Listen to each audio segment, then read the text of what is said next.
दूसरा जो हमारे पास होता है वो होता है दुर्बल अमल होता है।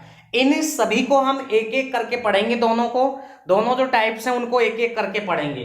सबसे पहले अपना आता है स्ट्रॉन्ग अमल एसिड, ठीक है, परबल अमल।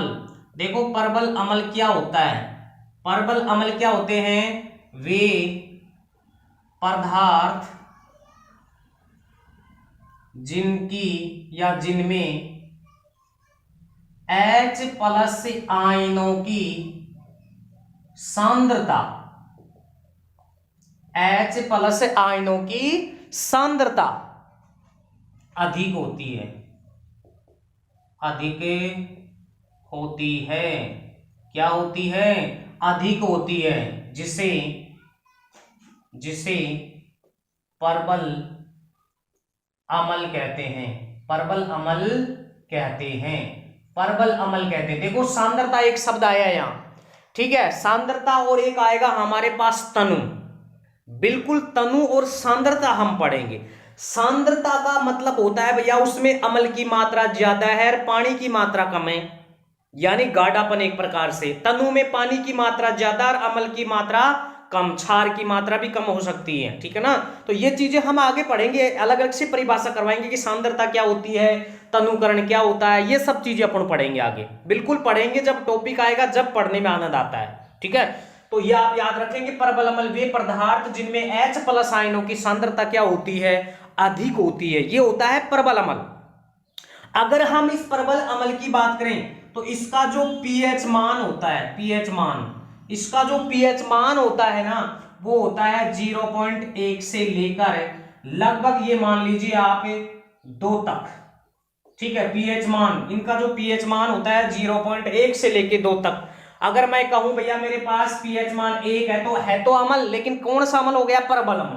कौन सा अमल हो गया, परबल अमल हो गया। जब हम pH पैमाना पढ़ेंगे सोरेंस के द्वारा दिया हुआ, सोरेनसन के द्वारा जो pH पैमाना जो दिया था, जब हम वहां पढ़ेंगे तब आपको समझ में आ जाएगा कि pH मान क्या होते हैं, कितना किसका होता है, अम्ल का कितना होता है, क्षार का कितना होता है, लवण का कितना होता है, उदासीन का कितना होता है, सब चीजें पढ़ेंगे आराम से। बिल्कुल धैर्य रखिए, नोट्स बनाते जाइए आप क्रम से, बिल्कुल क्रम से नोट्स बनाते जाइए, ठीक है। अब इसमें देखो हमारे पास परबल अमल की अगर बात करें तो एक तो होता है HCl, एक होता है नाइट्रिक अमल, ठीक है। HCl हो गया, नाइट्रिक अमल हो गया, इसके अलावा हमारे पास होता है HBr और एक होता है HI, ठीक है। तो ये सब क्या है, परबल अमल के उदाहरण है। कई बार आपको क्या करेगा कि दुर्बल अमल के दे देगा और प्रबल अमल के उदाहरण दे देगा और पूछ लेगा परबल और दुर्बल को छांटिए, तो भैया छांटना आपको आना चाहिए, आपको याद करना चाहिए कि भैया HCl आ जाए, नाइट्रिक अमल आ जाए, हाइड्रोजन ब्रोमाइड आ जाए, HI आ जाए, ठीक है ना। ये सब क्या होते हैं, परबल अमल के उदाहरण होते हैं। किसके उदाहरण होते हैं, परबल अमल के उदाहरण होते हैं। अब दुर्बल वाले देख लेते हैं, बस इतना सा ही पढ़ना है इसमें हमें, ठीक है। इसके बाद में आता है दुर्बल अमल। दुर्बल अमल की परिभाषा क्या लिखेंगे, उसका उल्टा कर देंगे। वहां H+ आयनों की सांद्रता ज्यादा थी, यहां H+ आयनों की सांद्रता क्या हो जाएगी, कम, ठीक है। तो दुर्बल में हम लिखेंगे कि वे पदार्थ जिसमें, या वे अमल, ठीक है, आप यहां लिख सकते हैं, अमल भी लिख सकते हैं, वे अमल जिसमें H+ से आयनों की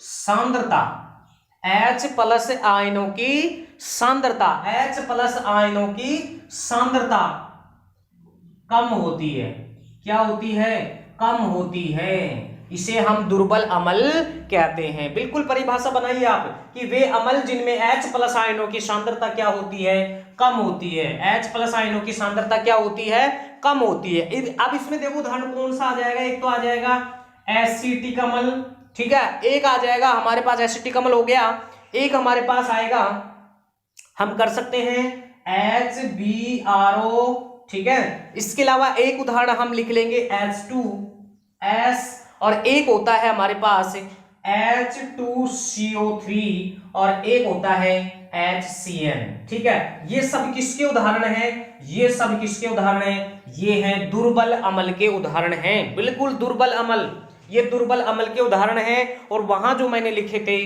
वो प्रबल अम्ल के उदाहरण थे। ठीक है, किसके उदाहरण थे? प्रबल अम्ल।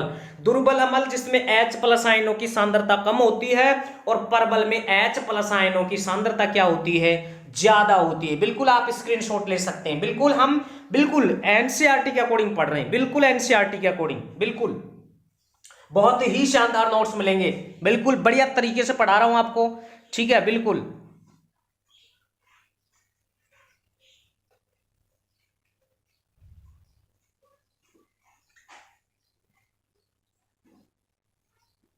इसके बाद में हम देखते हैं अम्ल की विशेषता।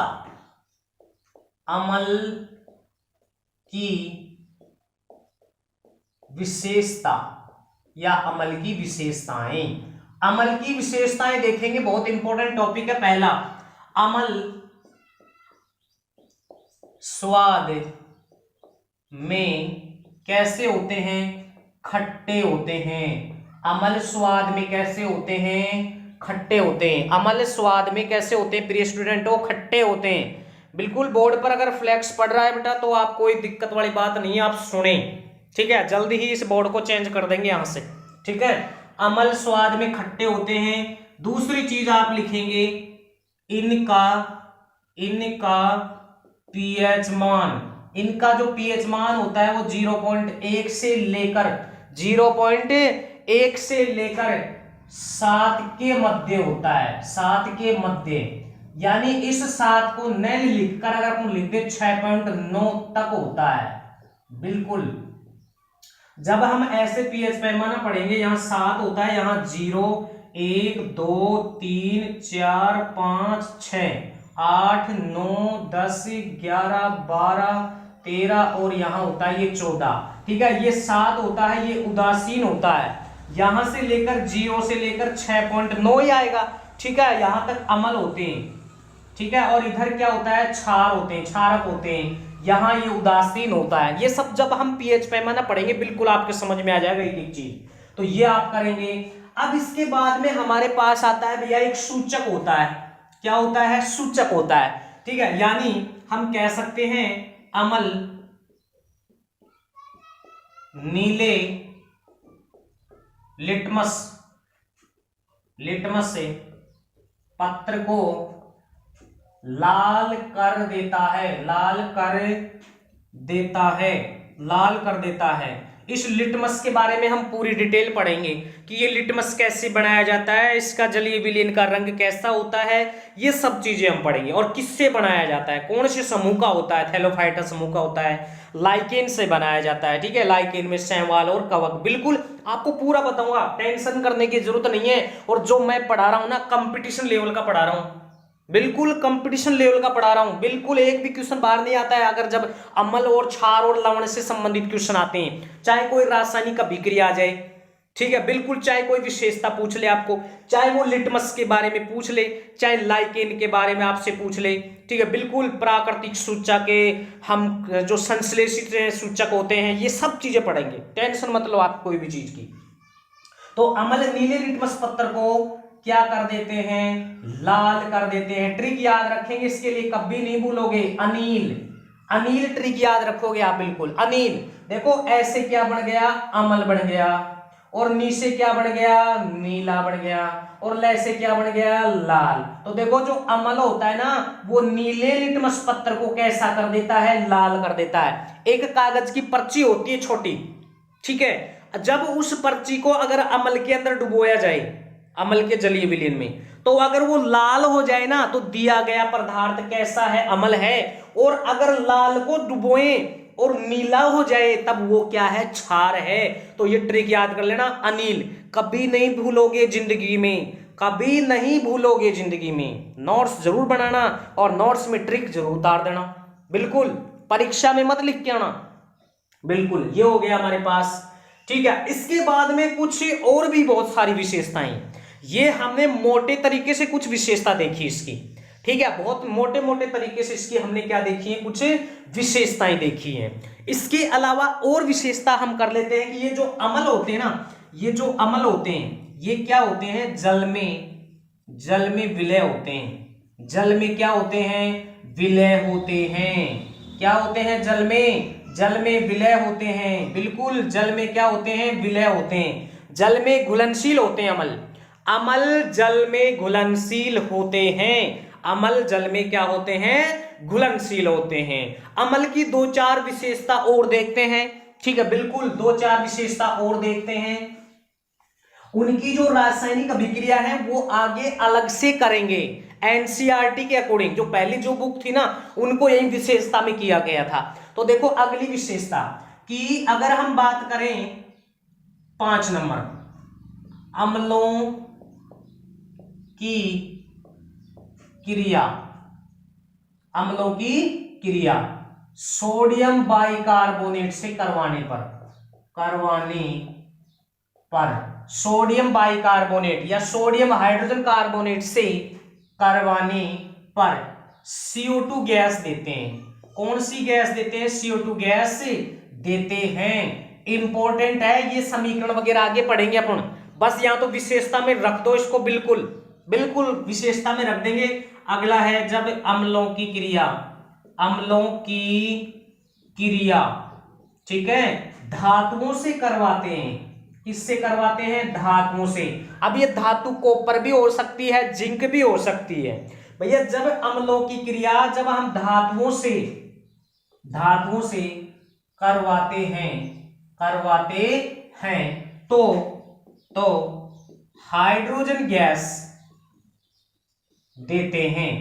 क्या देते हैं भैया? हाइड्रोजन गैस देते हैं। पूरा प्रयोग के द्वारा सिद्ध करेंगे इसको हम आगे, प्रयोग के द्वारा सिद्ध करेंगे। जब हम अम्ल पढ़ लेंगे, क्षार पढ़ लेंगे और जब लवण पढ़ लेंगे, उसके बाद जब हमारी अभिक्रियाएं चलेंगी तब हम देखेंगे। यहां बिल्कुल आप याद रखें इस चीज को कि प्रयोग द्वारा सिद्ध करेंगे हम। बिल्कुल ये 6 विशेषता आपको बिल्कुल याद करनी है। अभी तो आप इनको रट लो और अब इनको प्रयोग द्वारा भी सिद्ध करेंगे। इन समीकरण द्वारा समझेंगे कि भैया वास्तु में हाइड्रोजन गैस देते हैं क्या जब अम्लों की क्रिया धातुओं से करवाते हैं? क्या वास्तु में जब सोडियम बाइकार्बोनेट से करवाते हैं, जो मीठा सोडा होता है, तो क्या ये वास्तु में CO2 गैस देते हैं क्या? बिल्कुल हम अगले नेक्स्ट वीडियो में क्षार पढ़ने के बाद में इन चीजों को एक एक चीज को क्लियर करेंगे।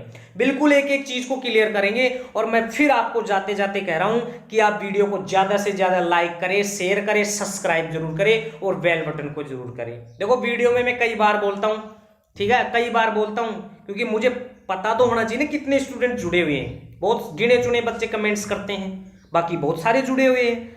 ठीक है, तो सभी करो ना, आप सभी कमेंट्स करो। बिल्कुल आपको बहुत अच्छा लगेगा। बिल्कुल रेगुलर बने रहो, एक भी क्लास मिस नहीं होगी। हो सकता है कोई 1-2 दिन मिस हो जाए क्लास, लेकिन फिर जल्दी आ जाएगी, कोई टेंशन करने की जरूरत नहीं है।